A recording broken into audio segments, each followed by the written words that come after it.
Hi, welcome to Now UC News. My name is Hayden Rodrigo. And I'm Sean Hillmore. On today's program, parking fees causing financial stress for students, high-rise development changing the face of the capital, and Canberrans giving coffee to those in need. First up, last financial year, more than $500,000 in parking fines were issued at the University of Canberra. This is causing strain on already stressed out university students due to the limited number of car parking spaces available. Jaylee Ismay reports.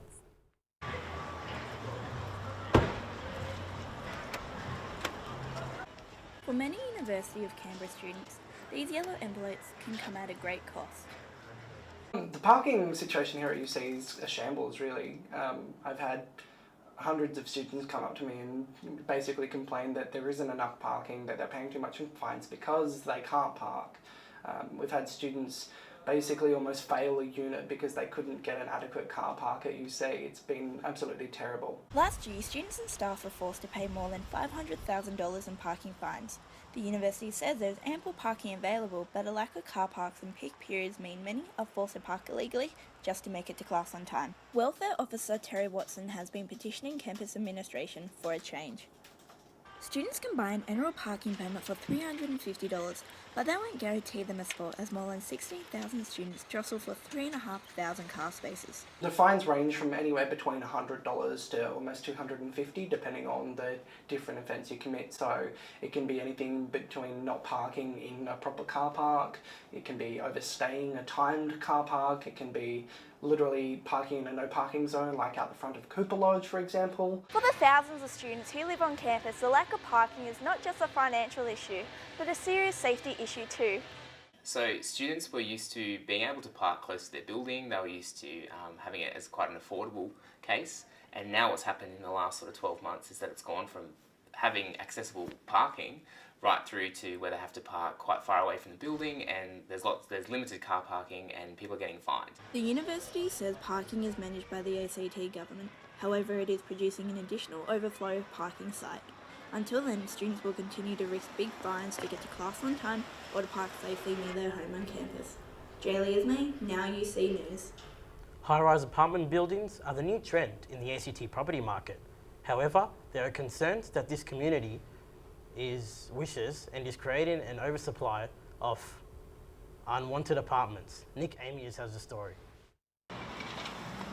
Gungahlin has emerged as one of the fastest growing areas of Canberra in recent years, and as such the Gungahlin town centre has become a hive of construction. However, high-rise residential developments on the edge of the town centre have drawn concern from the local community. You know, they're all done as separate projects and separate consultations. You never seem to see a big picture, and that's been one of our complaints, that there hasn't been a master plan driving the agenda. The Gungahlin Community Council has been frustrated by the lack of a clear vision from the ACT government about the long-term plan for the region's town centre. The council says the site of one project in particular, the Gungahlin Infinity Towers, was originally designed for offices, but an inconsistency in the planning regulations allowed the 22-storey development to be approved. The whole redevelopment of that site around residential isn't really consistent with the plan for the town centre, which then begs the question, why isn't there a master plan for all of the town centres? LJ Hooker representative Andrew Ligdopoulos says the increased variety in residential and mixed-use developments will meet the growing demand for property in the area. Currently the vacancy factor all across Canberra is as low as it's ever been in terms of finished stock. Over time, supply and demand changes, nothing stays stagnant forever. But currently, there is a demand for stock, and especially Gungahlin. Gungahlin is very popular in terms of apartment living. Ligdopoulos says the rise in apartment living is a natural evolution of the ACT property market based on the changing needs of the population.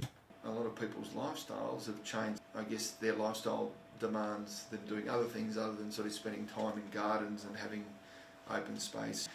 So apartments are sort of catered for that owner-occupier market. With further apartment demand expected on the back of light rail, it is now up to the ACT government to develop a greater vision for the town centre, having not produced a planning report for the area since 2010. Nick Amius reporting for Now UC News. Australia's celebration of spring has come and gone, with the annual Floriade Flower Festival coming to an end. It's the largest festival of its kind in the Southern Hemisphere. Lewis Haskey reports. The wet weather hasn't been enough to keep away the hundreds of thousands who headed to the Commonwealth Park for the annual Floriade Flower Festival. This year's theme for the month-long event is Life in Bloom. More than 1 million plants and more than 200 volunteers have been used to make up this year's festival, which hope to attract close to 500,000 visitors. I've been volunteering for about 5 years now, and it's a wonderful experience. I enjoy the flowers. I enjoy helping people coming up asking questions and try and solve some of their questions for them. I highly recommend anybody who has a free afternoon to come along and enjoy a wonderful display of floriades. Besides the abundance of flowers, this year's event includes live musical acts and street performers, as well as a kids' corner and rides for the family, including its now iconic Ferris wheel. This year's been the first time the festival has had to close its gates to the public due to safety concerns surrounding the wet weather. However, many are still labelling this year's event as a success. Considering the wet weather, it's not been too bad overall. We've had some really good days, we've had some absolutely shocking ones, but overall it's actually not too bad.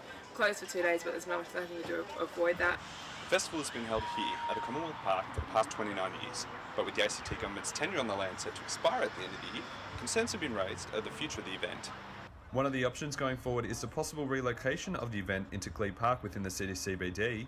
However, the festival has implemented a number of new features in a bid to reduce its impact on the park. We've got 192 Strathair portable flower beds which were dropped into the site. So these enable us to shine a light on innovation within gardening and gardening within any space, as well as our designed dug garden beds, 14 of those. These planter boxes form a beautiful feature garden right in the middle of Floriade. This year's festival runs from the 17th of September through to the 16th of October. Lewis Haskew, Now UC News. An increasing number of movies and video games based on the stories of comic characters has seen the comic book industry reinvigorated. Reporter Sean Helmore has more. Once considered a dying industry, comic books are making a comeback. The manager of one comic book store in Canberra says that the new films have introduced new characters and concepts to the public and are helping turn his business around. You give them something like Deadpool, who's been around in the comics for 25 years, but the majority of people have never even seen him before. And all of a sudden people are excited and they're like, I didn't know comics did that, you know, and they come in and they look for that sort of thing. The revival is being led by people's interest in the merchandise associated with the films. Deadpool's a perfect example. Harley Quinn's another example.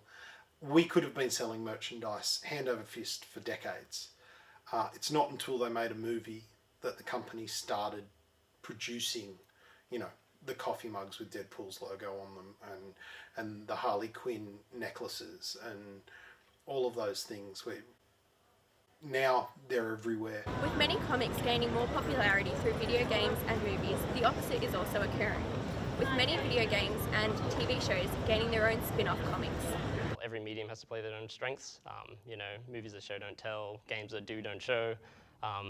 And when people forget that and they try to play exactly to the story, you realize the weakness of each medium to exploit the other. These multi-platform stories are introducing what was once considered an outdated medium to new audiences. Sean Helmore, Now UC News. Basketball fans from all around Canberra were out in force as the 2016 Premier 1 Grand Finals were held in front of a packed house at Belconnen Stadium. James Coman reports. Belconnen Stadium was full to the brim as the winners of the 2016 Premier 1 basketball competition were decided. It was the Tuggeranong Vikings who stole the show, as they took out the men's competition for the second year running as they beat arch-rivals West Belconnen 90-79. The Vikings started their title defence strong as they came out and recorded 27 points in just the first quarter. However, the Magpies were not done and managed to tie the match coming into the final quarter. But as the final buzzer drew closer, the Vikings ran in 21 points in the last 5 minutes to run home winners and take home the Premier 1 Men's Championship. It means a lot for this team. We've had a number of seasons where we've won one and then the next season we haven't bounced back and won the next one. And it's just good for the boys to back it up a second year in a row and show that, yeah, they are the best in the comp. It's a great feeling. They're a great group of guys and we really stuck through it all season. Had a few ups and downs, but we came good when it mattered. In the women's competition, it was the Western Creek Weldon Dodgers who overcame a late comeback from the Norths to take out the women's Premier 1 competition 72-66. The Dodgers came out firing in the first quarter, recording 10 points in just 5 minutes. At halftime, the Dodgers had built a 15-point lead, but the Norths were about to show the reason why they made the grand final. With only 5 minutes left, Norths had reduced the gap to just 4 points, but the Dodgers were just too experienced, holding off the Norths and going home champions for 2016. A lot of us have been playing since juniors, and it's just really great. We're like a big family together, so it's lovely winning with everyone. James Coman, Now UC News. Suspended coffee has become popular around the world. However, most people don't know that the initiative also runs here in Canberra. The aim of the initiative is to provide the less fortunate with a warm beverage, but the cause gives so much more. Chelsea Mitchell reports. For most Canberrans, purchasing a coffee is just a part of their daily routine. But for some, a simple coffee is out of reach. Cafe owner Jessica Klobuchar joined the Suspended Coffee Initiative in January this year, encouraging her patrons to buy a coffee for someone in need. It helps to sort of extinguish the stigma that's around homelessness in Canberra. We have quite a large population of homeless people here, and being in the centre of the city, we see a lot of people begging on the side of the street, and people just walk past them and don't really give a second thought to who they are, where they come from, or anything, any backstory. Jess wants to play her part in bringing awareness to the initiative and help others in need. I think it helps us to catalyse the conversation, get us talking about it a little bit more. It's an initiative that many of her customers are enthusiastic about supporting. But also it provides an opportunity for connection. And I think one of the things that, particularly for those who are homeless or isolated, actually having a chance and a vehicle to connect with people is important. As humans, we're wired for connection, and I think that's a really important element that people don't recognise. The Suspended Coffee program provides something more important than a warm beverage. When you come here, we're all people, and it doesn't matter where we live and how we live, and we'll all say hello and have a smile and an opportunity for a conversation. Canberrans are encouraged to join the initiative. And if you're going to buy one, why not buy one for someone else?